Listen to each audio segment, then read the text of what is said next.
आज का टॉपिक है बच्चों उत्सर्जन तंत्र। उत्सर्जन तंत्र अपने आप में बहुत ही इम्पोर्टेंट टॉपिक है, जिसमें आप देखेंगे कि हमारे शरीर में कौन कौन से उत्सर्जी अंग हैं जो उत्सर्जन का कार्य करते हैं।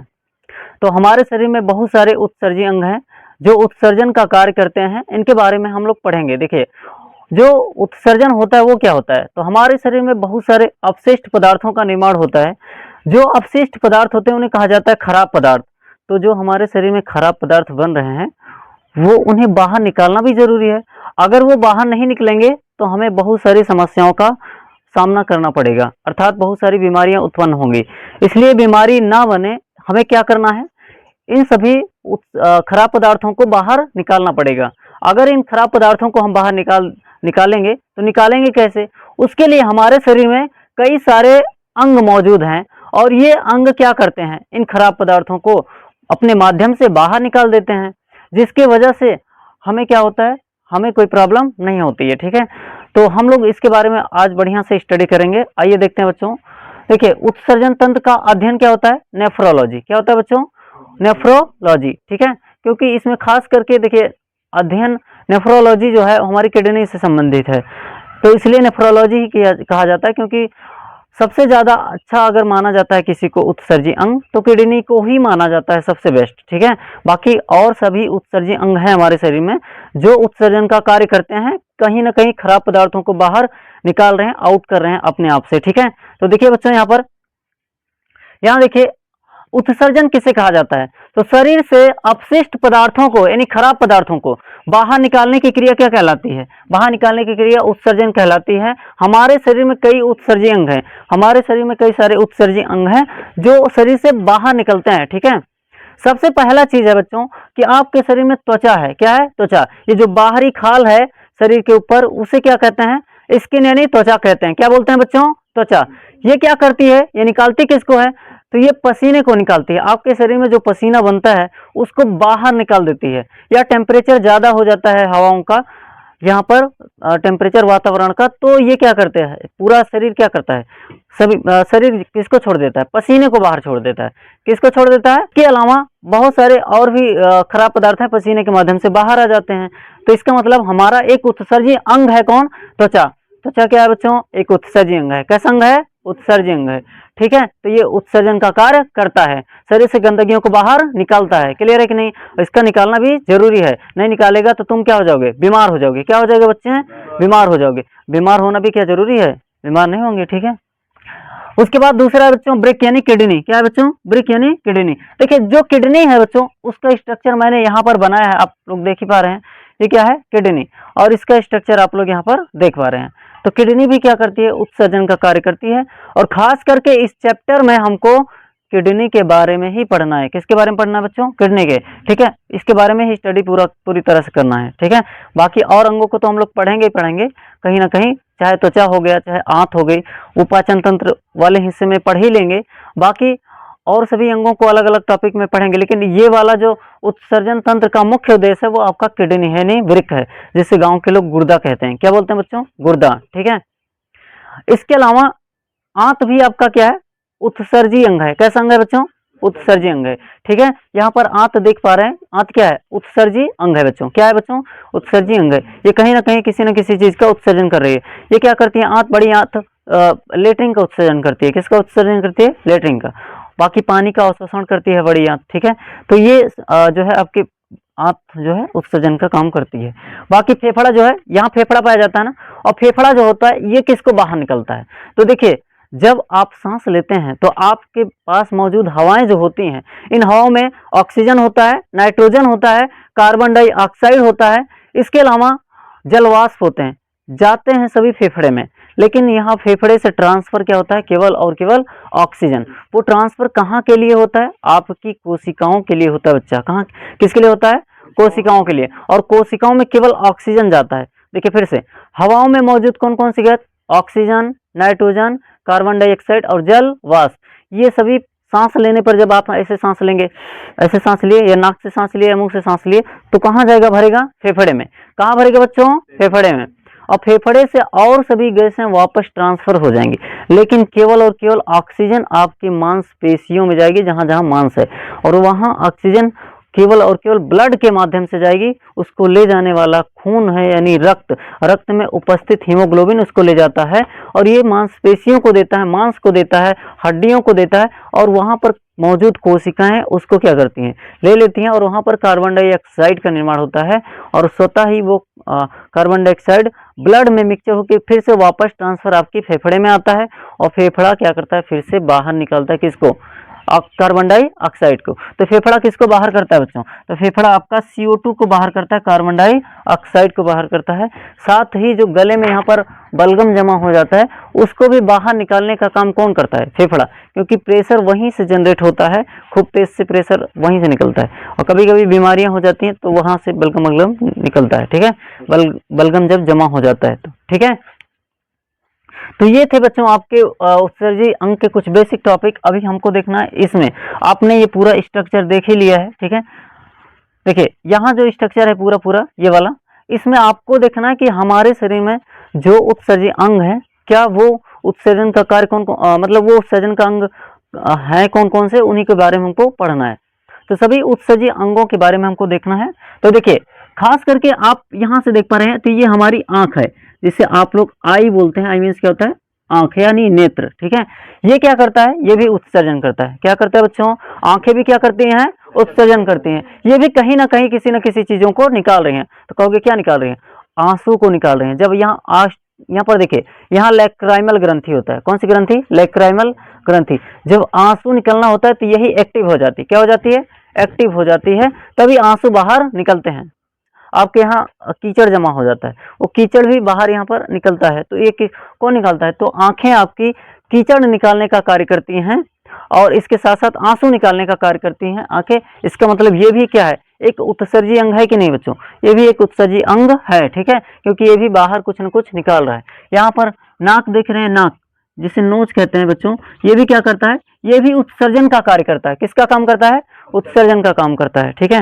ये भी कहीं ना कहीं कोई ना कोई चीज निकाल रहा है। तो यहाँ से नाक का निकलना क्या है, उत्सर्जन, ये भी है उत्सर्जन, ठीक है। तो ये जो नाक में गंदगियां जमा हो जाती हैं, उनको बाहर निकालने का काम इसी माध्यम से होता है, नोज से होता है, क्योंकि यहाँ पर नाक के अंदर छोटे छोटे बारीक बारीक बाल पाए जाते हैं, और जो हवाओं के धूल कण है वहां जाके जमा हो जाते हैं, तो बाद में उनको निकालना पड़ेगा। या फिर जो भी आपके नाक अंदर यहाँ पदार्थ बने हुए हैं, वो पदार्थ बाहर का आना जरूरी है कि नहीं है, आना जरूरी है कि नहीं, बताओ, आना जरूरी है ना। तो वो क्योंकि यहाँ पर क्या जमा है, अंदर उसमें कई सारे खराब पदार्थ, अपशिष्ट पदार्थ जमे हुए हैं, उनको बाहर निकलना जरूरी है। नहीं तो भर के रखो, और क्या करोगे, उसको भर के रखो, आराम से घूमो, जहाँ जाओ, कहीं जाओ तो वहाँ भी अपना ऑटोमेटिक निकलेगा बाहर, है ना। अब कहीं गए हो शादी विवाह में, वहाँ भी अब ऑटोमेटिक निकलने लगेगा, समझ में आ जाएगा, ठीक है ना। इसलिए उसको बाहर निकालना जरूरी है कि नहीं, उसका भी बाहर निकलना जरूरी है, क्लियर है कि नहीं।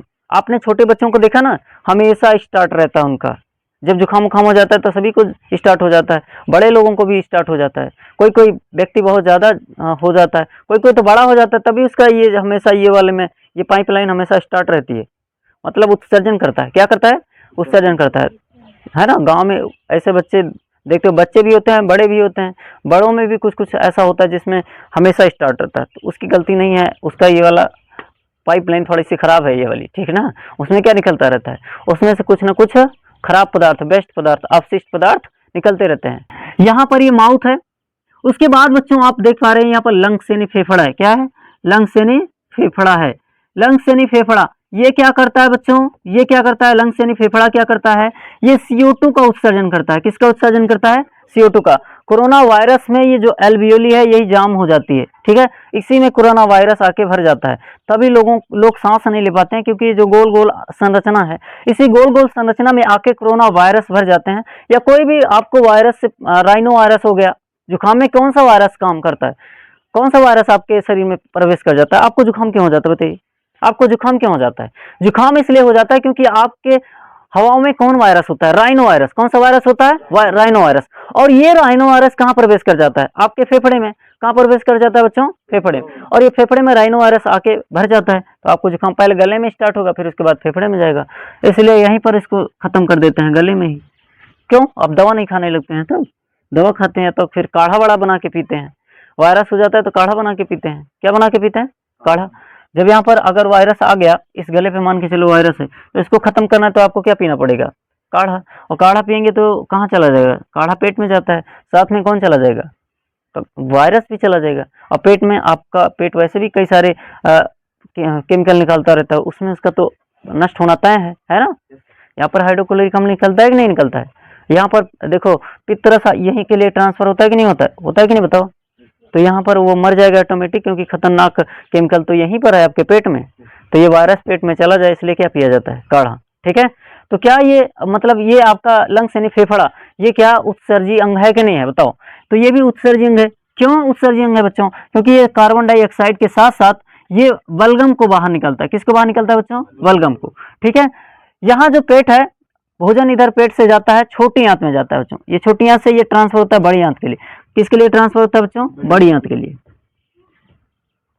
बड़ी आंत के लिए ट्रांसफर होता है। ठीक है।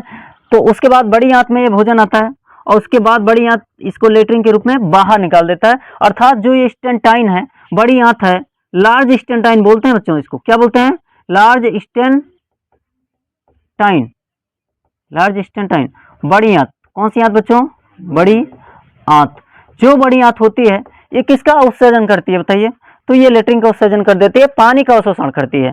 ठीक है। तो कहीं ना कहीं ये आप जो देख पा रहे हैं बच्चों, ये सभी क्या है? आपके उत्सर्जी अंग है। कैसे अंग है बच्चों? उत्सर्जी अंग है। ये कहीं ना कहीं किसी पदार्थ, किसी न किसी खराब पदार्थ को बाहर निकाल रहे हैं। इनका काम क्या है? खराब पदार्थों को बाहर निकालना। ठीक है। तो आपके शरीर में क्या उत्सर्जी अंग है कि नहीं? उत्सर्जी अंग अगर ये बाहर किसी चीज को नहीं निकालते हैं, खराब पदार्थों को बाहर नहीं निकालते हैं, तो आपको प्रॉब्लम होगी कि नहीं होगी? प्रॉब्लम होगी, है ना। तो आपको दिक्कत होगी, बहुत सारी समस्याओं का सामना करना पड़ेगा। अब पसीना बाहर नहीं आएगा तो बड़े बड़े दाने पड़ने लगेंगे, है ना। तो कहोगे ठंडी में पसीना नहीं होता है, तो ठंडी में पसीना नहीं होता तो लोग यूरिन को बाहर ज्यादा करते हैं, यानी मूत्र को बाहर ज्यादा करते हैं। ज्यादातर वो उस समय उनको ज्यादातर बाहर पानी कुछ ना कुछ किसी ना किसी लेवल में तो बाहर निकालना है ना। तो ये सब सभी उत्सर्जी अंग हो गए बच्चों। अब बात करते हैं बच्चों किडनी का। ये स्ट्रक्चर जो होता है किडनी, ये दिख रहा है आप लोग? किडनी देख पा रहे हैं? किडनी जो होता है, यहाँ अगर आप फाड़ेंगे उसके बाद हाथ डालेंगे तो क्या निकल आएगी? किडनी। आंत के जस्ट पीछे क्या होता है? किडनी। यहाँ भी कट करेंगे तो किडनी मिल जाएगी। ठीक है ना। तो यहाँ पर किडनी होता है। क्या होता है बच्चों? किडनी। किडनी का आकार कुछ ऐसा होता है, आप किडनी में देख पा रहे हैं कि जो दाई किडनी है थोड़ा सा नीचे है और बाई किडनी थोड़ा सा क्या है? ऊपर। क्योंकि देखो यहाँ किडनी को बनाओगे, जब आप यहाँ किडनी को बनाओगे तो यहाँ किडनी लीवर की वजह से किडनी क्या हो जाएगा? थोड़ा सा नीचे रहेगा, क्योंकि किडनी जो है इस तरह से, ये लीवर है। ये क्या बच्चों? लीवर। अच्छा, लीवर के बारे में बता ही नहीं। जो लीवर होता है बच्चों, यानी यकृत। यकृत, ये लीवर है बच्चों, ये लीवर है। जो यकृत है, यहाँ जो देख पा रहे हैं बच्चों, ये वाला स्ट्रक्चर क्या है? लीवर। ये क्या करता है? ये अमोनिया को यूरिया में कन्वर्ट करता है। किसमें? अमोनिया को यूरिया में। देखिए मानव शरीर जो है बहुत ज्यादा अमोनिया का निर्माण करता है। किसका निर्माण करता है बच्चों? अमोनिया का। और ये अमोनिया को यूरिया में कौन कन्वर्ट कर देता है? लीवर। कौन कर देता है बच्चों? लीवर। इसी को तो लीवर यानी जिगर बोलते हैं। क्या बोलते हैं? जिगर। लीवर जो है ये अमोनिया को यूरिया में कन्वर्ट करेगा। इसलिए लोगों को प्रॉफिट क्या रहेगा कि उनका शरीर ज्यादा बीमारी से प्रभावित नहीं हो। देखिए अगर अमोनिया आपको ज्यादा शरीर में होगी तो आप उसको सहन नहीं कर पाएंगे, मर जाएंगे। क्लियर है कि नहीं? तो यूरिया का होना जरूरी है। तो अमोनिया ऑटोमेटिक यूरिया में कन्वर्ट होगा अगर लीवर आपका सही है तो। अगर आपका लीवर सही नहीं है तो पाचन तंत्र भी सही नहीं है, आप पाचन नहीं सही रहेगा। ठीक है, आपका खाना नहीं पचेगा सही से। तो लीवर का होना जरूरी है, क्योंकि इसमें क्या क्या पाया जाता है? ये बिलिरुबिन का निर्माण करता है, बिलीवर्डिन का निर्माण करता है लीवर आपका। और इसके साथ साथ जो है ये किसका निर्माण करता है? पित्त का निर्माण करता है। तो पित्त सही नहीं रहेगा, तो पित्त नहीं बनेगा तो क्या भोजन पचेगा? वो तो सही से नहीं पचेगा ना। फिर मतलब कहने का अर्थ है कि सब डिसबैलेंस, सब बैलेंस करके चलना चाहिए, डिसबैलेंस नहीं होना चाहिए। ठीक है। तो ये आपका लीवर है। ठीक है। अब बात करते हैं बच्चों, अच्छा ये बनाता है तो उत्सर्जन किसका करता है? तो यूरिया को ट्रांसफर करता है किडनी के लिए। यूरिया को कहाँ ट्रांसफर कर देता है? किडनी के लिए। अब ये आपका किडनी है बच्चों, ये आपका किडनी है। किडनी, किडनी जो है दाई किडनी आपकी थोड़ा सा नीचे है, ये वाली किडनी थोड़ा सा क्या है? नीचे। और ये वाली किडनी थोड़ा सा क्या है? ऊपर है बच्चों। तो आपके शरीर में दो किडनियां पाई जाती हैं। कितने? दो। और इनका जो हटो भैया तो, ठीक है। एक किडनी क्या होती है? नीचे होती है, और एक किडनी क्या होती है? ऊपर होती है। इसका जो वजन होता है, वेट होता है बच्चों, 140 ग्राम की एक किडनी पाई जाती है। एक किडनी कितनी ग्राम की होती है? 140 ग्राम। तो 2 किडनी कितनी होगी? 2 गुणा 140 होगा कि नहीं? कितना हो जाएगा? 280 ग्राम। कितना हो जाएगा बच्चों? लगभग 300 ग्राम। कितना ग्राम की किडनी होती है? लगभग 300 ग्राम की किडनी होती है। तो हमारे शरीर में किडनी की संख्या कितनी? 2। इसका आकार कैसा? सेम के बीच के आकार है। किसके आकार के जैसा? सेम के बीच के आकार के। किडनी की संख्या 2। किडनी में किडनी का वजन 140 ग्राम। ठीक है, कितना ग्राम? 140 ग्राम। दाएं किडनी नीचे होती है क्योंकि इधर ऊपर लीवर होता है। क्या होता है बच्चों? लीवर। लीवर इसको दबा के रखता है, इसलिए किडनी थोड़ा सा क्या होती है? नीचे। क्या होती है? नीचे। और इधर वाली किडनी एकदम फ्री रहती है, ऊपर हो जाती है। क्लियर है कि नहीं?